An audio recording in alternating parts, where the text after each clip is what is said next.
gente, estamos iniciando o nosso papo, oficialmente agora, Desensino à Distância e quem precisa de leitura. E hoje eu estou com a Graziela Bastos, artista, mãe e produtora cultural, a Mércia Falsini, é assim que pronuncia, Mércia? Falsini, oi. Legal, palestrante, escritora e consultora educacional.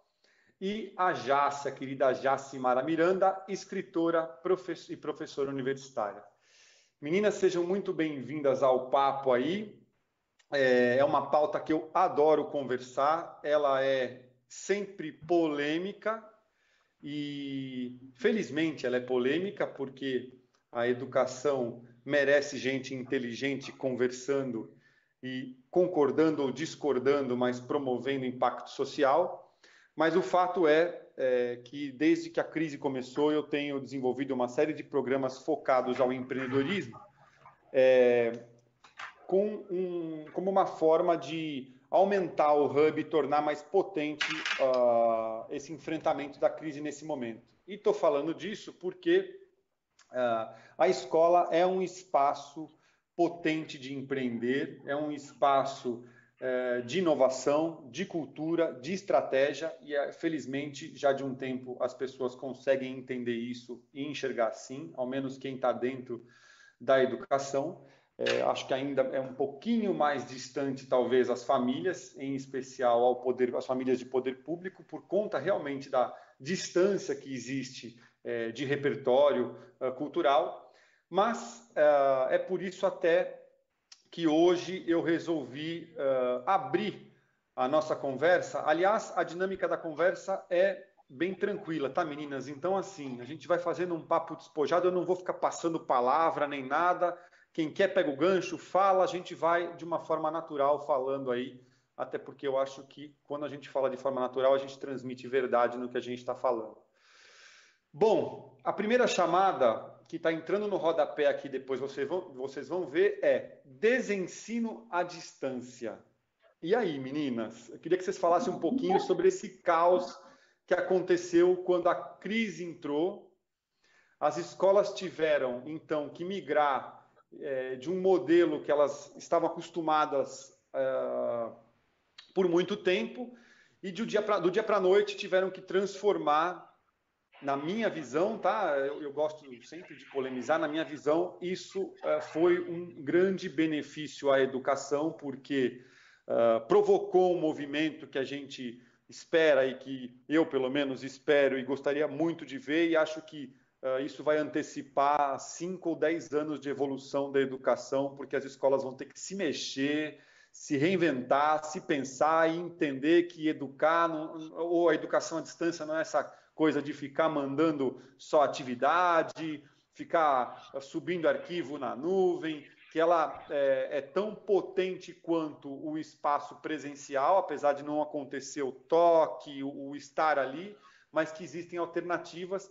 Então, eu queria que vocês falassem um pouquinho sobre dessa relação do desensino à distância aí, como está acontecendo. Vamos lá? Acho que a gente pode... Posso começar? Claro. É que eu acho que a fala do Daniel, ela trouxe uma questão muito importante, né? Que é a valorização do relacionamento e da mediação na aprendizagem, porque a aprendizagem ela é fundamentalmente relacional. E a gente precisa dessa relação para poder avançar nesse aprendizado. Então, eu penso que esse momento que a gente está vivendo, essa realidade das crianças receberem atividades para executar sozinhos no espaço da sua casa, provou essa importância da vivência, da convivência e do espaço da sala de aula. Eu estou achando isso maravilhoso, porque eu penso que a nossa sociedade precisava enxergar isso de uma forma muito... Foi dolorida, está dolorido, mas ela é fundamental para o que vier depois. Essa é a minha opinião, né? Nesse sentido da valorização. Inclusive, né, tem uns memes maravilhosos que surgiram, né, falando que todos os pais agora colocam o professor como Deus, assim, né? Perfeito. Né? Não consegue acreditar. O que a gente não consegue fazer com 2 crianças, eles fazem com 15, com 20. 30, 40. Exato. É bem isso mesmo. É claro que a gente está olhando para um viés, né? Tem outros, né? Tem a questão da tecnologia, né? Que ela é importante também e trouxe também essa lição, né, Jace? A Jace está fazendo isso semanalmente com os alunos da faculdade, né? A gente já vem estudando a questão do ensino híbrido, ou seja, você está lá presencialmente, mas você está usando outras ferramentas. Então, a gente já usava algumas ferramentas do Google inclusive, mas eram assim, de forma modesta, mais para agilizar a aula, porque a nossa intenção era introduzir as metodologias ativas.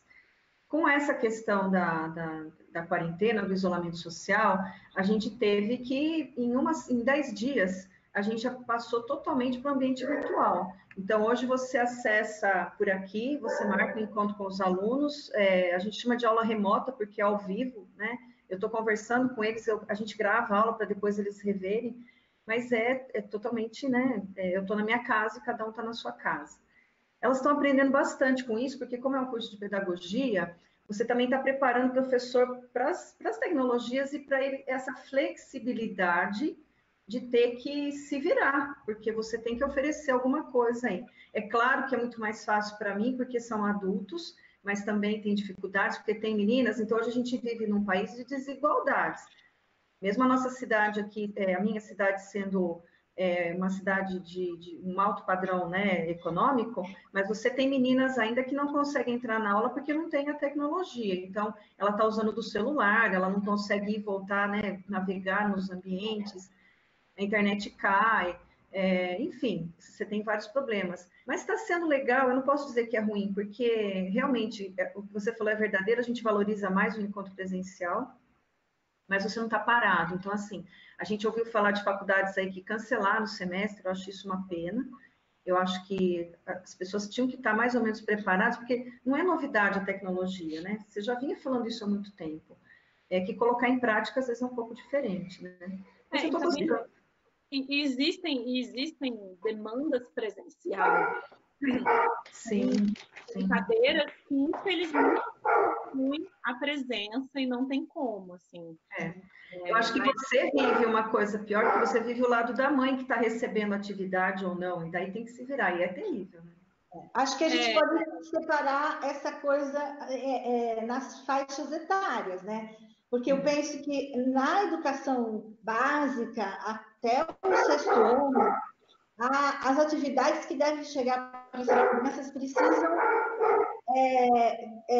serem atividades que estimulem as competências, mas que não demande uma intervenção dos pais no sentido de conteúdo escolar. Sim, o saber dos pais que eles, de repente, não têm, né? Exatamente. Isso está sendo um perigo, porque está causando um estresse dentro das casas, né? Os pais não conseguem dar conta dessa situação e as escolas entregando essa função para os pais, né? Gente, deixa eu pegar um gancho aqui. Primeiro, eu estou achando muito divertido esse cachorro. De quem que é? É meu, da minha vizinha. Deixa eu cancelar meu microfone aqui. Não, pode deixar já. Se não tem problema, porque isso não interfere na qualidade do que a gente está falando. Ele quer, na verdade, participar do papo. É um cachorro educador. Mas, vocês trouxeram diversos pontos aqui. Esse dos pais é um dos pontos polêmicos, eu acho, dessa nossa conversa, porque tem a ver com, de certa forma, um despreparo, né? Então, porque quando a gente fala de educação, nós vamos ter a educação formal que acontece na escola. Isso. E a educação que vem do lar. E essa educação do lar, já existe uma conversa antiga de que isso foi abandonado, né? Porque as gerações ancestrais tinham uma educação do lar muito mais presente. E isso foi se perdendo por conta de diversos motivos, o fluxo de trabalho aumentou, e aí a tecnologia veio, e os pais deixam as crianças com o celular ali, e agora a criança está em casa e não aguenta mais ficar com o celular, então começa a se pendurar no lustre, e o pai não tem nenhuma estratégia, né? A família não tem nenhuma estratégia como lidar com essa criança. Eu fiz uma conversa esses dias, uma reunião com um CEO de uma empresa, e ele, no meio da conversa, passaram os filhos dele voando assim, ele fez assim para mim, Barone, mas um dia aqui eu vou sair para a rua e pegar Covid, eu não estou aguentando mais, eu preciso sair daqui. Então, assim, ele estava desesperado e, de certa forma, até remetendo à escola, assim, também, ele fez uma crítica que é interessante, que ele falou, cara, as escolas de bate-pronto tentaram mostrar a solução, o que foi bom, algumas escolas tentaram reagir, mas de uma forma que comprovou a ineficiência tecnológica, porque por mais que a escola, contratei plataforma tal, estou oferecendo, os alunos estão entrando, mas aí você entra na plataforma, o professor não está preparado. Ou se está preparado, a tecnologia trava. É meio do que a gente está fazendo agora aqui, sabe? O cachorro latiu, segue o baile, gente. E aí, o quanto o conteúdo é importante e relevante, ou o quanto a gente ainda vive naquela coisa tradicional da perfeição do que está sendo feito. Porque aí, nas estratégias da tecnologia, você tem que contar que a internet pode cair, que você pode ter problemas e que faz parte do processo com uma dinâmica nesse aspecto que não é diferente das dificuldades que acontecem na sala de aula, que pode faltar algum material, que aí o professor fala, mas eu não tenho material. Meu, o cara tem que se virar na estratégia ali, fazer acontecer e tal. Então tem alguns... Vai lá, Grazi. Só pontuar, assim, que eu acho que você falou uma coisa incrível. As pessoas fazem, né, home office, homeschool, e esquecem da palavra do home, né? Do pressuposto de estar em casa, né? Então, o meu marido trabalha também o dia inteiro aqui e assim, precisa daquele ambiente asséptico. A minha filha acabou de entrar aqui, eu mutei o telefone, o microfone por isso. Ela acabou de entrar aqui para me mostrar um desenho Então, assim, tem intervenção, tem hora para você ter que parar e fazer comida, tem várias coisas, assim. Então, tanto a escola quanto o mundo corporativo precisa entender as necessidades de estar em casa. Então, você não pode demandar dever para a criança, por exemplo, para ela ficar lá conectada 11 meio-dia, sendo que essa é uma hora maravilhosa da criança estar na cozinha junto com os pais. Para aprender a preparar interagindo, o prato, para arrumar uma mesa, exatamente. Eu vivi a coisa da paternidade na escola, eu vivenciei duas faixas muito diferenciadas, porque minhas sobrinhas vieram para cá, elas têm 9 e 13 anos, uma carga absurda de trabalho e de presença virtual, não é nem só trabalho, como estar lá parada, sentada, assistindo live de horas, as lives de 50 minutos de live. Ninguém aguenta, E, além disso, eu vivo com as minhas filhas a realidade da metodologia Waldorf, que é totalmente contra mídia. Então, o que os professores passam? Musiquinha para você cantar com a criança, um jogo para você fazer com a criança um desenho, uma pintura, que ao mesmo tempo também requer demais dos pais, né? Você não consegue terceirizar isso de forma alguma. E que eu senti que na minha casa não é tão eficiente quanto em outras casas. Em outras casas, os pais conseguiram realmente fazer tudo que a escola propunha. Eu não consigo. Algumas coisas eu faço, outras não. Mas tem esses dois cenários aí, o que tudo isso é importante entender que é uma casa, que requer dinâmica de casa, especialidades de casa. Não, e de novo, a escola desrespeitando um pouco a questão da mãe que também trabalha, né? Tudo bem, é o que você falou, é um home office, mas estão trabalhando, tem seus momentos, né? Você não pode dedicar exclusivamente. Eu brinco, às vezes as minhas alunas, elas são um pouco preconceituosas e falam assim, a família deixou tudo para a escola. Eu falo, a família tem que deixar a educação para a escola, a educação formal, os conteúdos, né? E a escola tem que deixar para a família a questão da educação, que a gente fala assim, do respeito, dos valores e tal.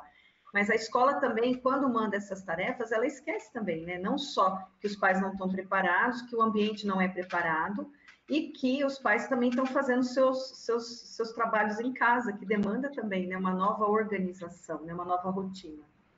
Fantástico a colocação da Grazi, né, da dinâmica da casa. Isso me fez lembrar quando os meus filhos eram pequenos. Os meus filhos são adultos, né? E eu me lembro que às vezes eu me incomodava nas férias quando eles tinham muita tarefa, porque eu gostava de viver aquele momento com as crianças, as férias, eu queria as férias. Eu queria aquela coisa de dormir até mais tarde, de ligar a televisão no meio do dia, de ver o ócio, né? E aí tinha aquele monte de coisa para fazer, era como se a escola tivesse se intrometendo num período que era meu, de mãe e de férias, né? Então, assim, era uma violência para mim. E eu acho que isso está acontecendo agora, né? Assim, como a lição de sábado e domingo, que eu sou totalmente contra também. É um absurdo, é um absurdo. Gente, eu vivi com as minhas sobrinhas, por exemplo, é exatamente isso, lição na Páscoa. E aí agora, a gente passou por um home office, a gente está na escola em casa, e assim, ok, mas você continua com ritos. Mesmo na esfera íntima da reclusão familiar, você tem o rito da Páscoa e uma celebração. E aí a escola manda um monte de dever para casa, e não só isso. Se tivesse aulas práticas, teria prova na segunda-feira. É, verdade. Bem por isso, gente, olha só, isso tudo que a gente está falando tem a ver, essa questão do despreparo. Então, assim, se por um lado, esse momento que a gente está vivendo é um caos do ponto de vista da saúde, né? E ele é o principal e o fundamental, que agora o mundo está olhando para isso, sempre do viés empreendedor. Quando a gente olha para o viés empreendedor, então, só tem coisa positiva nessa crise que está acontecendo, assim, para o campo conceitual de desenvolvimento. É lógico, no campo prático as empresas estão sofrendo, perderam clientes, tem empresa quebrando, enfim, é um outro assunto para a gente, nós não vamos entrar agora, mas o fato é que, no caso da escola, eu retomo isso, assim, é uma educação que a gente estava cansado de ver. A nossa palavra não tinha tanta força, por mais, acho que até isso é outra coisa, agora a gente acaba se unindo por conta desse movimento de crise para fortalecer a voz e levar essa palavra e bater, sim, quando a gente fala que, quando eu falo, né, acho que vocês concordam, que a escola, então, precisa evoluir, é porque a gente quer ver a escola ser realmente um espaço de inovação, de ponta, porque é ali que tem o real poder transformador social, né? Então, e aí, pegando o gancho aí, eu vou até soltar o segundo rodapé aqui nosso, que recursos, né, que a escola pode utilizar, né? Porque a gente agora fez um primeiro cenário aí de mostrar o problema. Então, existem diversos recursos que a escola pode utilizar, pensar, discutir, inclusive tornar mais próximas as famílias da escola para abrir essa discussão, porque a escola sempre foi muito distante, se protegendo, falando, não, vamos garantir o nosso aqui e fazer acontecer.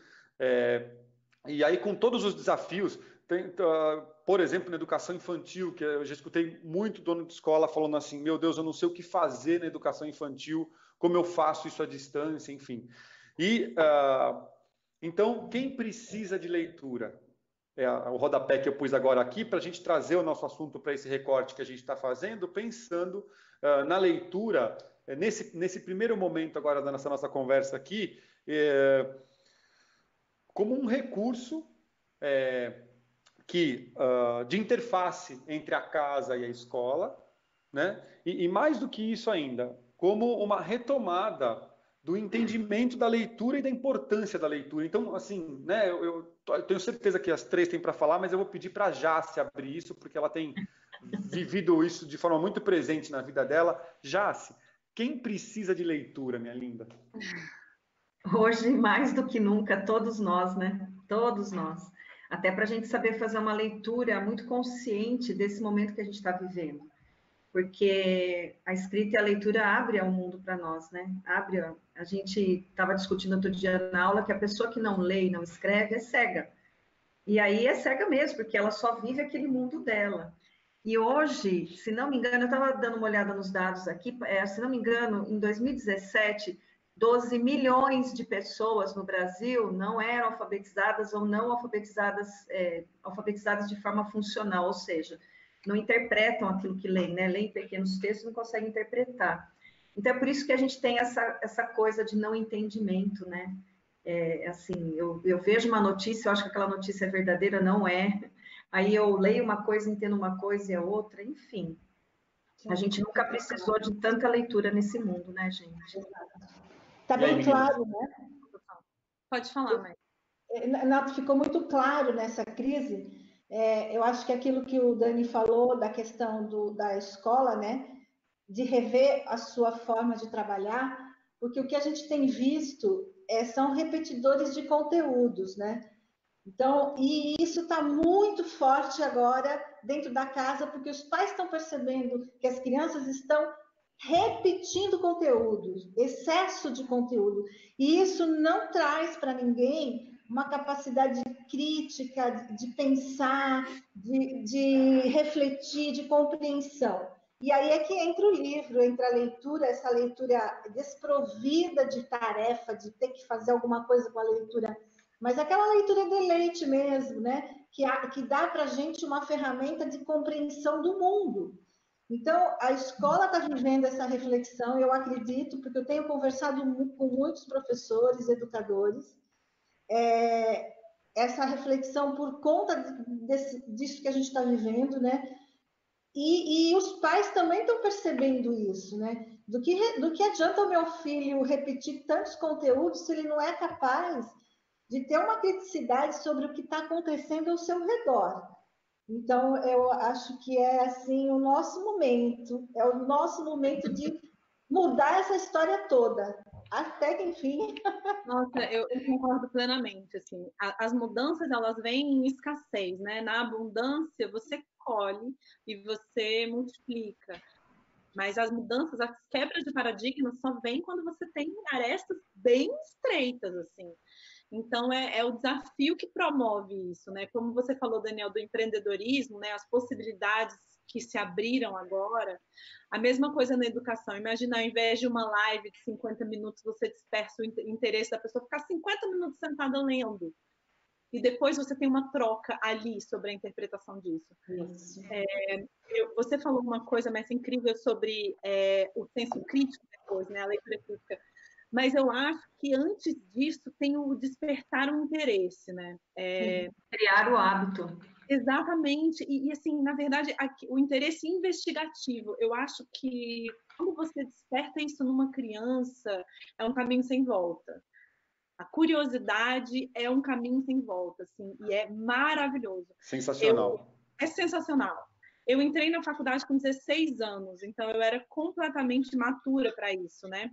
E aí, no meu mestrado, já adulta, de vida, eu fui picada por essa mosca, assim, porque o meu professor dava uma aula para gente mais ou menos dessa forma. Ele apresentava vários conteúdos e aí ele falava individualmente, ele falava, Grazi, eu sei que você vai querer pesquisar sobre isso, porque ele sabe do meu gosto. Aí ele virava para fulano e falava, fulana, isso é para você, você vai adorar isso. E aí eu passava os meus dias lamentando o tempo limitado que eu tinha na biblioteca, de horas, que eu queria ficar lá muito mais. Agora, imagina despertar isso numa criança, né? Você não entregar conteúdo, você entregar dúvidas, você entregar interesse. Perguntas. Você entregar perguntas e você entender que a criança tem, hoje em dia a gente tem toda a biblioteca do mundo ao nosso alcance, as crianças têm um monte de recursos também, é interessante que o pai desperte a leitura também desde o começo, e então, assim, entregar isso para a criança é uma preciosidade que não tem volta, assim, tem uma característica muito bonita da metodologia Waldorf, que eu sou bastante fã para a primeira infância, eu acho impressionante. Eles realmente contam tudo através de contos, então não tem disseminação de conteúdo, não tem didática, assim, didática no sentido assim, você vai aprender isso. para aprender nada. Ela aprende no meio de um rito inteiro, né? No meio de uma história toda contada. E aí agora é muito legal, porque eles jogaram isso então, né, para os pais. Então nós somos os grandes contadores de história aqui. Todo dia tem uma historinha nova para contar alguma coisa que para a gente não faz o menor sentido, e no final eles às vezes falam: isso vai despertar tal e tal coisa na criança. Com isso daqui você pode fazer tal e tal movimento para a criança começar a entender esse tipo de movimento, né, na primeira infância, que precisa também da parte rítmica, né, e da parte sinestésica da criança. Mas, enfim, esse interesse pela leitura é algo assim... Nossa. É uma vivência, né? Deixa eu pegar o gancho do que vocês falaram aqui. Primeiro, Jássio, o que você falou de quem lê, quem não lê é cego, me fez lembrar um querido professor, e aí também, Grazi, você falou do teu despertar no mestrado. Eu tive um professor na universidade que demorou para eu entender o que ele queria dizer, que ele falava para mim assim: Daniel, eu não acredito em pessoas que não leem. Eu ficava olhando para ele e falando: o que ele quer dizer com isso? E depois, quando deu esse insight de entender realmente, né, a vida vai mostrando para a gente que não dá para a gente acreditar no repertório de uma pessoa. Eu acho que o cachorro latiu bem na palavra que você falou: eu não acredito em pessoas. Esse não foi meu cachorro, não, esse é outro. Dá uma mutada enquanto isso e fala de... Pode repetir, por favor? Eu não acredito. O meu professor falava: eu não acredito em pessoas que não leem. Então, você não pode acreditar em pessoas que não leem. E demorou para eu entender. Depois que deu o clique, né, de eu entender isso, realmente, quem não tem repertório e profundidade, quanta gente no dia a dia a gente escuta falando aquilo que é olho de matéria de notícia porcaria. E o cara brasileiro, ou talvez o mundo todo, tem esse péssimo hábito de escutar uma notícia de um jornal qualquer aí, já tem a maior propriedade do mundo para falar sobre o assunto. Então, o Covid-19 surgiu, no dia seguinte eu tinha um monte de entendedor de Covid-19. Eu falei: pô, como é que os caras sabem da doença? Eu não estou nem sabendo o que está rolando. Enfim. Mas... os repetidores. Exato. E aí, a gente estava falando aí da questão da leitura e desse portal de transformação, né? Ou, para não usar a palavra portal, aí uma vez eu tomei uma chamada de um professor de semiótica, ele fala: para com essa coisa de falar portal, porta, use como ferramenta, recurso, tal. Meninas, eu penso que existe, então, até vou usar de exemplo, eu quero falar de valores e referência. Então, primeiro, como referência, até vou usar de exemplo o primeiro-ministro de Israel. Não sei se vocês viram. Ele foi ao vivo, foi ao ar para ler para as crianças, né? Na verdade, para ler para todo mundo. E assim, eu fiquei encantado com o fato de um líder. Ele foi líder naquele momento. Eu também. Foi maravilhoso, é verdade. E então, assim, o que eu queria pegar primeiro, essa questão das referências, né? Então, de que uma boa referência serve não só para as crianças, principalmente para as crianças, porque elas vão tomar os pais, os familiares, as pessoas que são mais próximas como referência para a vida dela. Então, se essa pessoa não lê, por consequência, a criança não vai acreditar na leitura. E, além disso, de valor, né? Porque a leitura promove valor. E eu vejo hoje, a gente comentou dessa questão dos pais estarem com uma dificuldade em casa agora com as crianças, enfim. Mas tem um lado aí interessante que, apesar das dificuldades mais extremas, por exemplo, de uma comunidade carente, onde o pai tem que trabalhar, mesmo em circunstância de risco, e existe um distanciamento maior da criança, mesmo assim, esse momento, ele é uma oportunidade de mudança de valor por conta da aproximação com as crianças e da troca. E aí? Perfeito. É uma transformação de valores. E aí entra na questão da escola de novo, né? Eu acho que o que a gente está vivendo hoje é entender que competências e valores, eles não são ensinados em conteúdos, mas em experiências, né? Então, essa coisa do experimento dentro da sala de aula, um com o outro, essa experimentação dessas referências que você fala, é isso que vai trazer uma educação voltada a competências e não a repetição de conteúdo. Então, o livro ele tá muito bem colocado nessa experiência, né? A experiência do ler, do sentir as palavras tocando as suas emoções, abrindo o seu campo de visão. E isso vai muito além de repetir, de copiar aquela coisa do efetue, né? Copie, cole, recorte, pinte. Né? Isso é uma coisa pior que isso, Mércia. O professor dando livro para casa para o aluno fazer resumo, para o aluno fazer fichamento. Isso é pior, né? É pior. Nossa, a nossa geração passou por isso, hein, gente? Ensino tradicional. Ainda tem isso, gente. Hoje eu posso dizer que eu tenho orgulho de ter sido um mau aluno. Eu era contra o sistema. Mas eu só queria colocar uma referência, Daniel, que eu acho que vale a pena, que é a Reggio Emília, na Itália, né? Ah, sim. Quando a Reggio Emília nasceu, ela nasceu pós-guerra. Então, assim, foi também de uma catástrofe, foi também de uma situação dolorida. Eles se reuniram pós-guerra para reconstruir uma cidade e entenderam que eles precisavam recomeçar essa cidade por uma escola que pudesse trabalhar e oferecer para as crianças a construção de outros valores.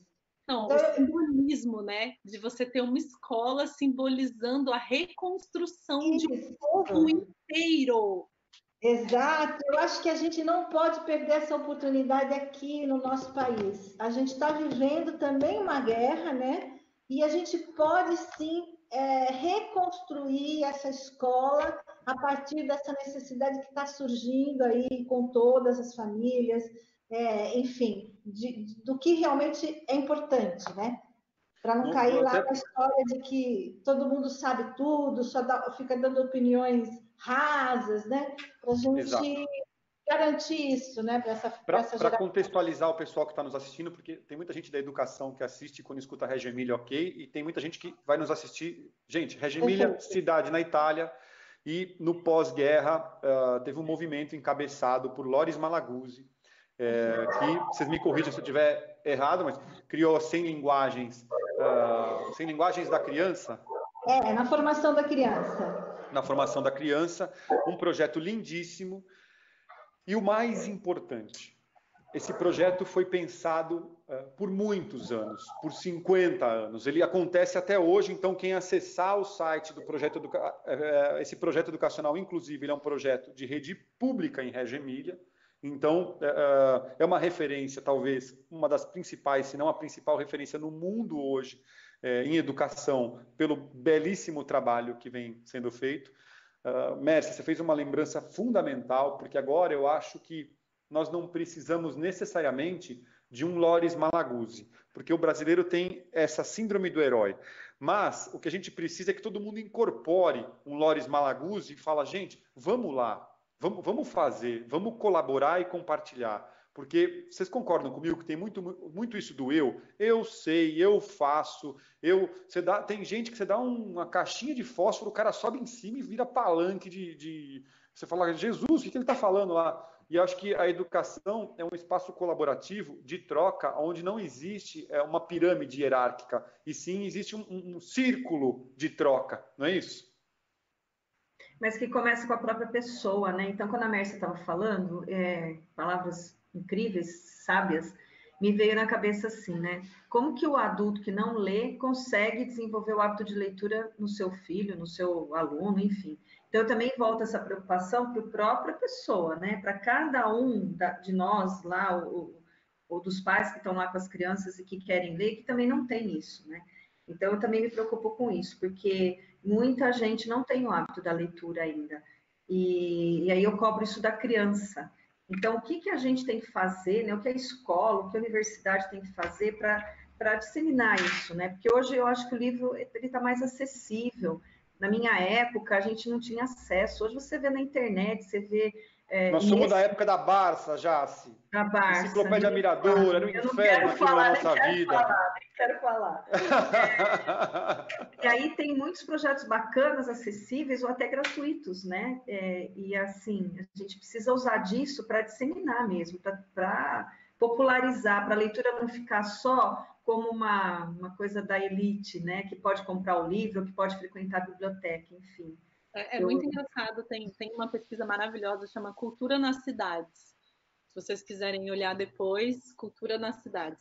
E ela aponta, você pode dividir por tudo, por gênero, classe social, escolaridade e tudo mais, mas um dos principais apontamentos, tem outras também pesquisas de cultura que eu tenho estudado, como é paternal a forma da pessoa encarar a cultura, assim, como é algo realmente adquirido pelo costume dos pais. Então, é muito difícil romper com um ciclo. Eu vou ao teatro, mas meus pais nunca me levaram num teatro infantil. É muito raro isso. A mesma coisa com todo tipo de consumo cultural, e o livro entra como uma das formas de consumo cultural, assim. Então, quando a gente vira pai ou mãe e as pessoas falam assim, nossa, você tem que obrigação agora de se vigiar porque eles vão repetir tudo que você faz, é a mais pura verdade. É verdade. É a mais pura verdade, né? Então, o ler também, né? As crianças pegarem a gente. Várias vezes eu estou lendo até no celular, que eu tenho alguns livros que eu só tenho no celular, e eu faço questão de falar, gente, eu estou lendo aqui, ó. Eu mostro para elas a tela, eu falei, mamãe está lendo. Isso. É muito importante, mas o livro também, né? O papel, abrir a coisa, eles olharem isso e ler para os filhos, né? Os pais lerem para os filhos, né? E ler para uma criança. Eu consegui reduzir muito o tempo de mídia das minhas filhas, de desenho, para colocar contadoras de histórias para elas.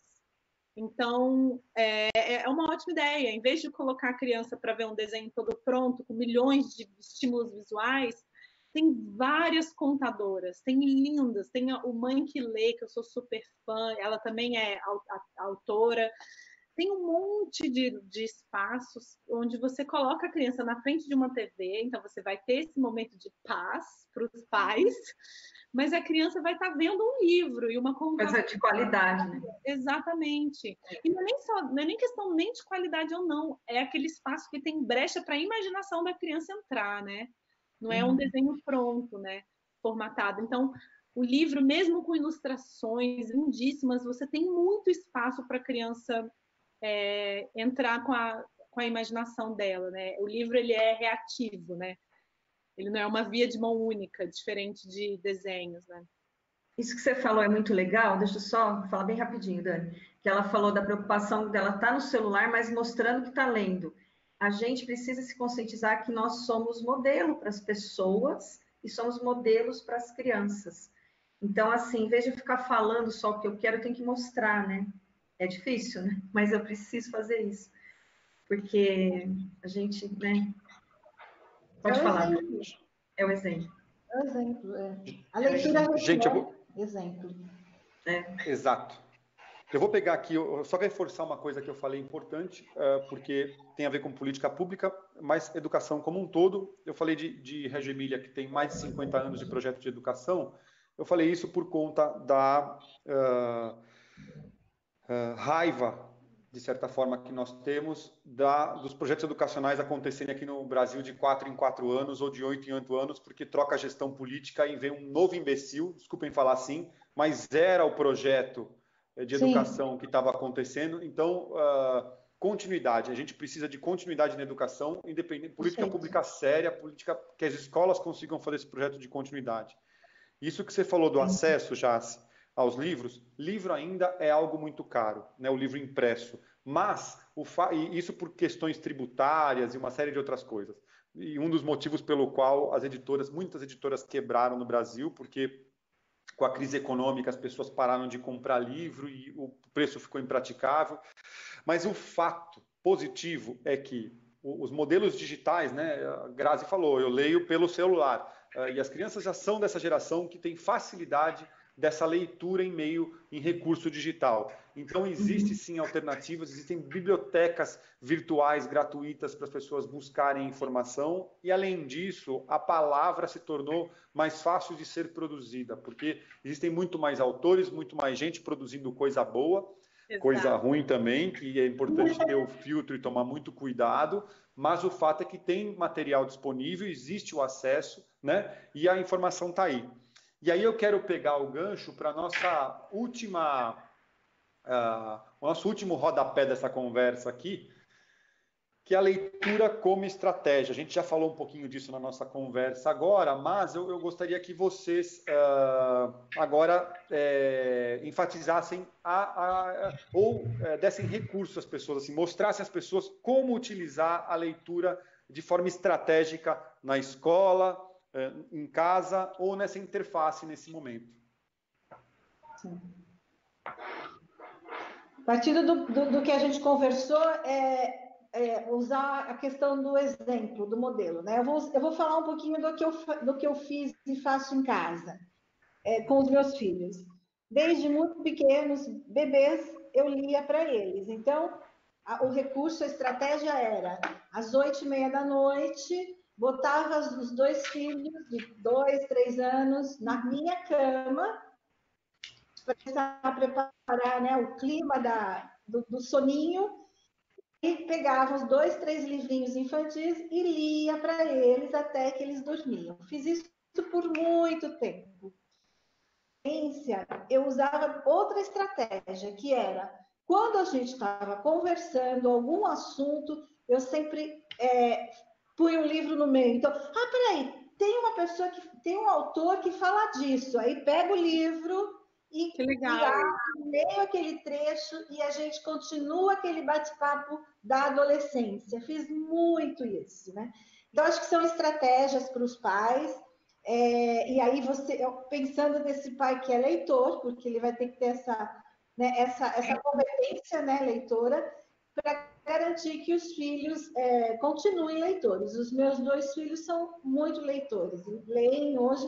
Agora, hoje eles que trazem, né? Para a mãe que já está mais velhinha, as leituras. Meu filho está sempre apresentando um autor novo, né? Que ele faz mestrado, é pesquisador. Então eles estão contando história para você.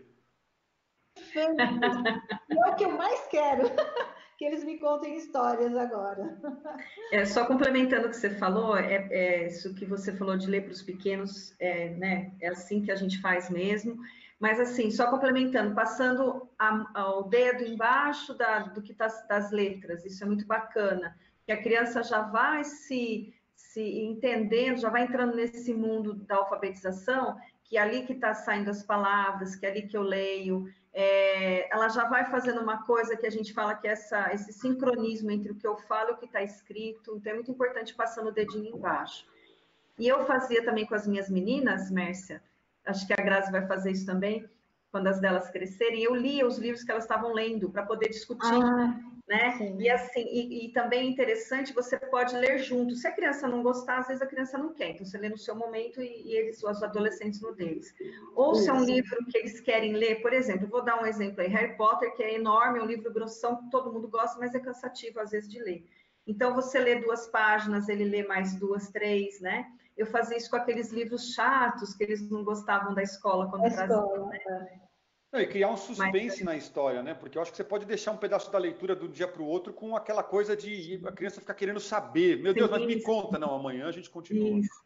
Isso a gente faz com os bem pequenininhos, quando você está lendo, e aí o livro é muito grande, eles estão se cansando. Aí você pica o livro em vários momentos, né? Você reparte aí. É isso mesmo. E aí, Gra?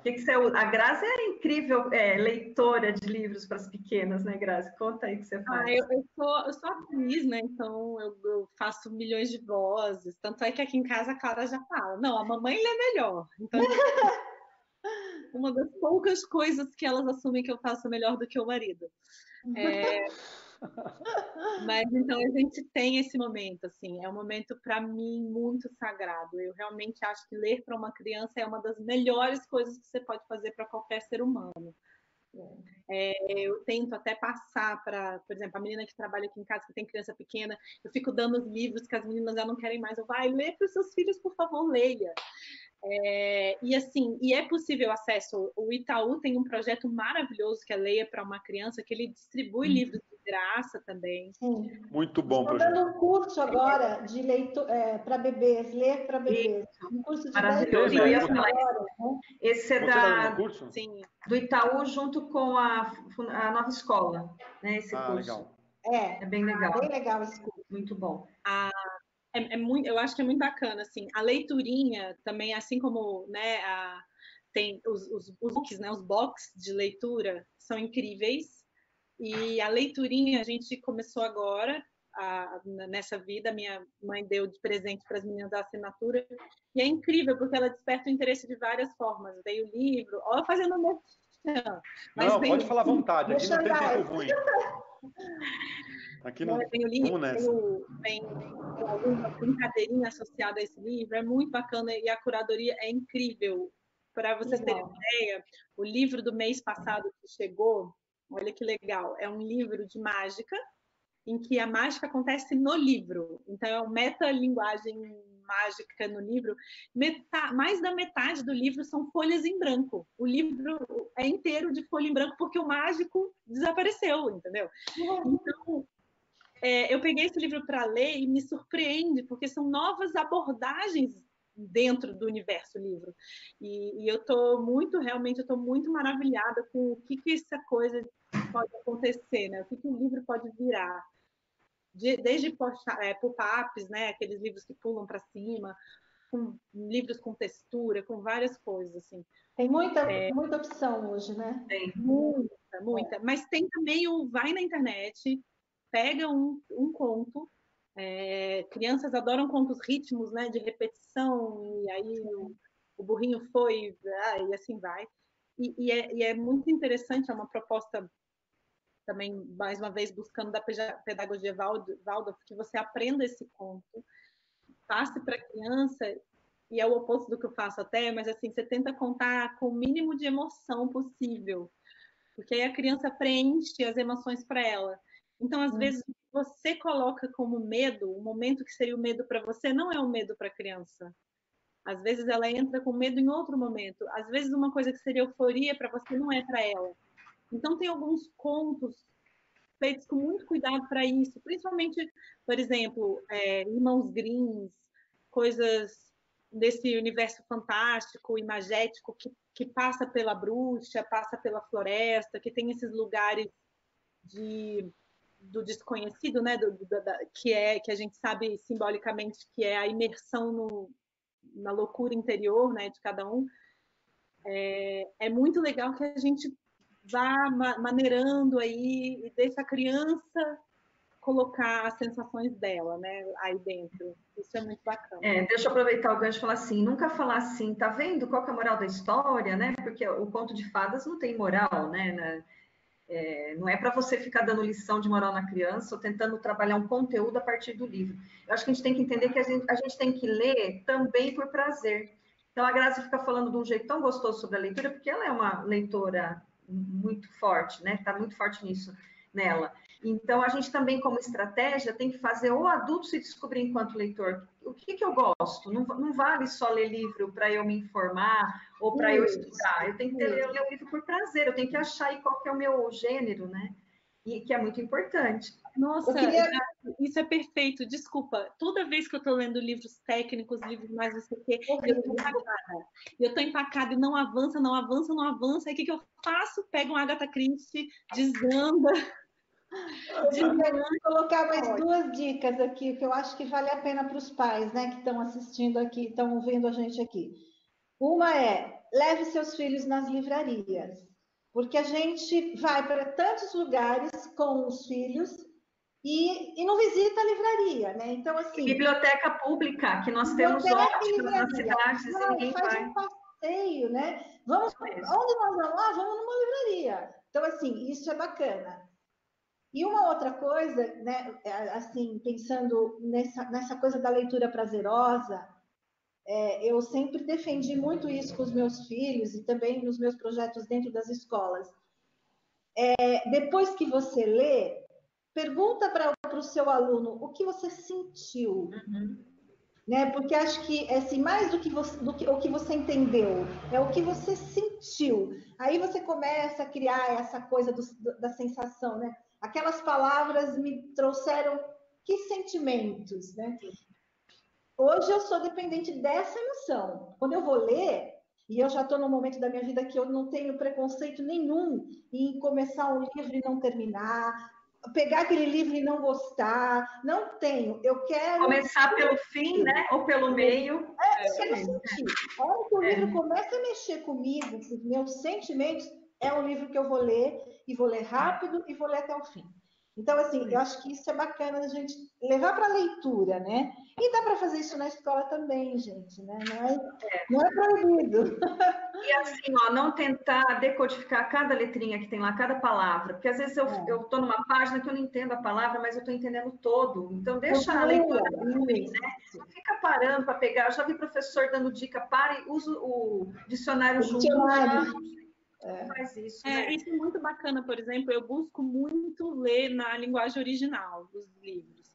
Então, assim, eu não falo espanhol, mas eu falei, cara, eu vou ler 100 Anos de Solidão original, não quero o tradutor me interferindo ali. E aí eu vou. E várias vezes eu me perco, algumas vezes eu realmente tenho que parar e recorrer ao dicionário, mesma coisa na língua inglesa, mas assim, quantas e quantas vezes você deslancha e vai indo, capta o todo, né? E é muito isso é bacana. Meninas, eu peguei algumas... Pode falar, já. Não, essa questão do se permitir que a Mércia falou, né? Eu quero pular lá uma descrição de paisagem que para mim não interessa, né? Eu faço muito isso. Eu quero fazer uma anotação no cantinho do livro. Então, assim, ter prazer, né? Se permitir ser um leitor, né? E não ficar só cheio de regrinhas, né? O que pode e o que não pode. Quem está assistindo a gente, assim, vai perceber nitidamente que o papo vai tomando, aquece e vai tomando uma dimensão que a gente, enfim, isso não termina porque... Poderíamos ficar aqui por horas. Então, porque a gente gosta disso, é um assunto que... e a gente ama isso por ter fé na educação, por ter uma crença de que, assim, mais do que a crença, a gente sabe que o caminho de transformação é a educação. Eu peguei algumas palavras-chave aqui que vocês falaram, então uma delas é interesse, né? Eu acho que isso tem a ver com todo o percurso educacional, assim. Então, as escolas, as famílias precisam parar com essa coisa de tentar a escola conteudista, né? Nossa, mas meu filho hoje aprendeu só 5 conteúdos. Acabou. Aliás, não sei.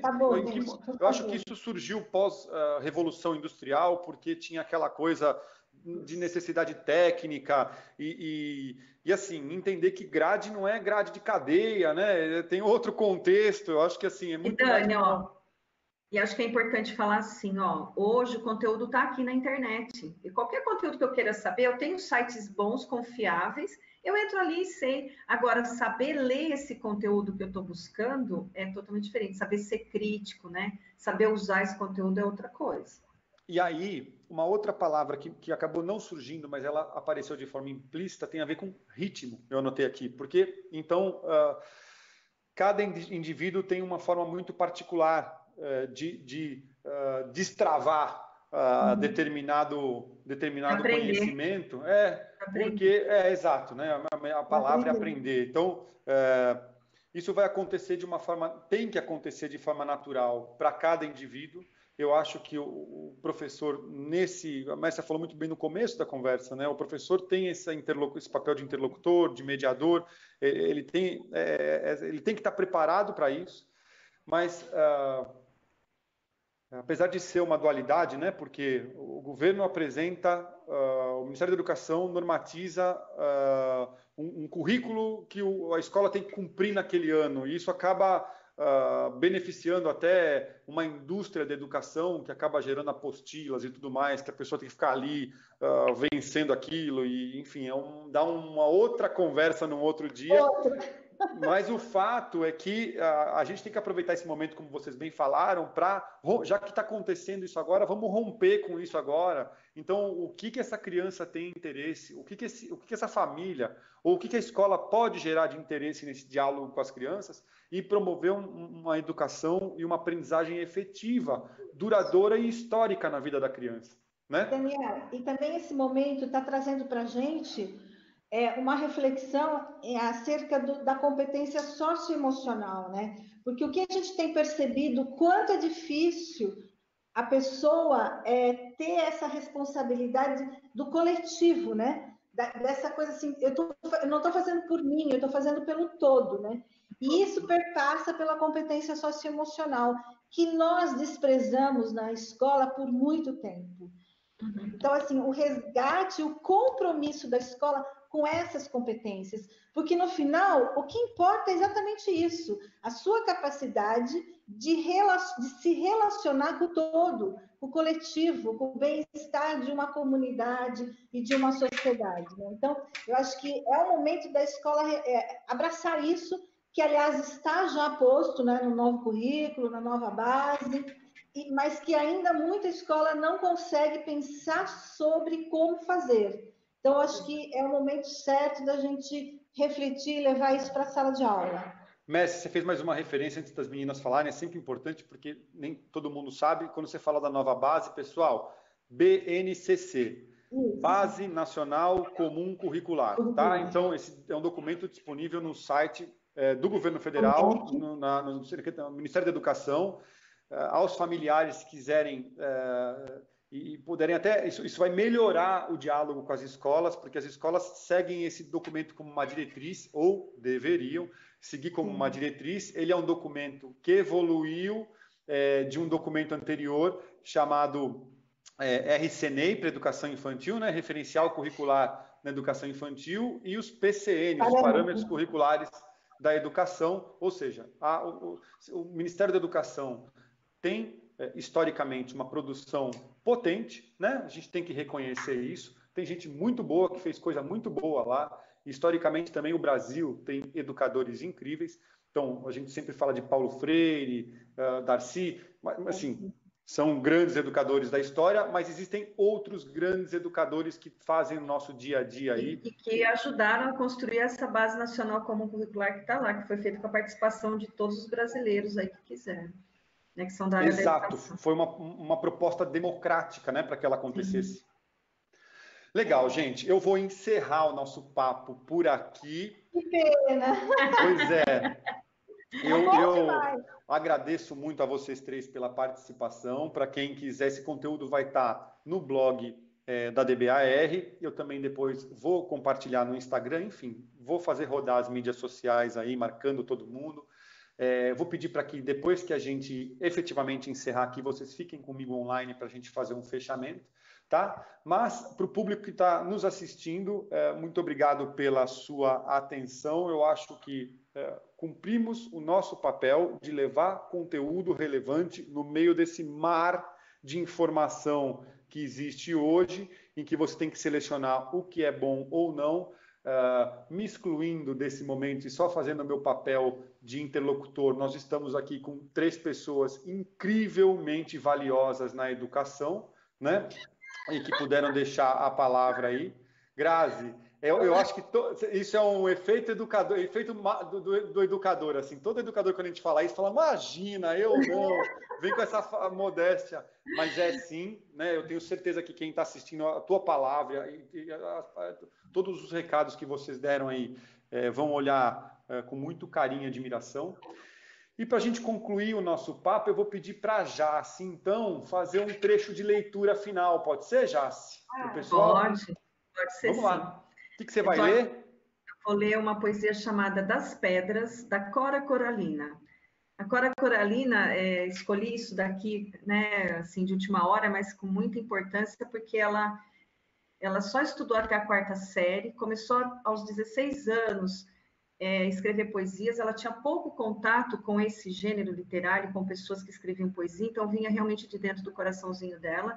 E ela só publicou o primeiro livro dela de poesias aos 76 anos, gente. Então, eu acho que isso deixa para nós uma lição de que a gente ainda dá tempo de começar, ainda dá tempo de mudar rotinas, de mudar hábitos, enfim.